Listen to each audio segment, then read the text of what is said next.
존 볼턴 전 백악관 국가안보보좌관의 회고록 파문이 확산하고 있습니다. 특히 지난해 판문점 회동 당시 북한과 미국이 문재인 대통령의 동행을 원하지 않았다고 주장했는데요. 청와대는 편견과 선입견을 바탕으로 한 왜곡이고 부적절한 행위라고 강력 비판했습니다. 취재기자 연결합니다. 신호 기자. 네, 청와대입니다. 네, 볼턴 전 보좌관 회고록에 대한 청와대의 입장, 일단 내용 자체가 상당히 왜곡됐다 이런 거죠?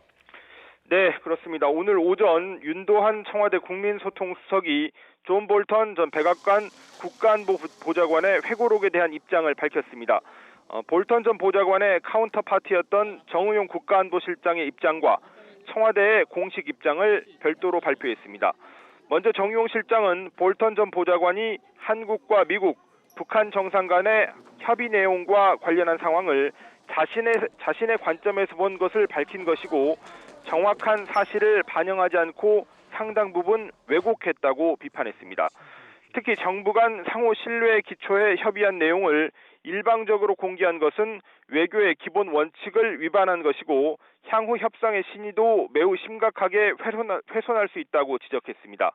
정용 실장은 미국 정부가 적절한 조치를 취할 것을 기대하고 이런 부적절한 행위가 한미 동맹 관계에서 공동의 전략을 발전시키는 노력을 심각하게 저해할 수 있다는 입장을 어제 미국 백악관 NSC에 전달했습니다.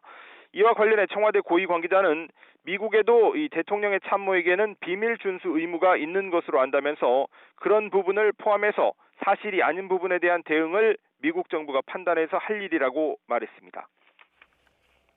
네, 앞서 전한 대로 청와대 입장도 함께 발표됐는데 대표적인 대북 강경파죠. 볼턴의 편견에 기초한 왜곡이다. 이게 핵심인 거죠? 그렇습니다. 정의용 안보실장 개인 입장에다가 이 청와대 공식 입장까지 함께 나왔는데요. 한반도 평화와 남북관계 발전에 관한 한미 정상 간의 진솔한 협의 내용을 자신의 편견과 선입견을 바탕으로 왜곡한 것은 기본을 갖추지 못한 부적절한 행태라고 비판했습니다. 청와대는 볼턴이 구체적으로 어떤 부분을 왜곡했는지는 밝히지 않았고 하나하나 사실관계를 다투는 것조차 부적절하다고 선을 그었습니다. 청와대 고위 관계자는 지난해 판문점 회동의 상황을 살펴보면 볼턴 전 보좌관의 역할이 뭐였는지 확인할 수 있다고 덧붙였는데 이 당시 볼턴은 공식 행사에 별로 모습을 드러내지 않았습니다. 이 트럼프 대통령이 판문점에 가기 전날 청와대에서 있었던 만찬에도 불참했고요. 다음 날 한미 정상회담에는 배석했지만 이 판문점 남북미 정상회동 때는 현장에 가지 않고 몽골로 향했습니다.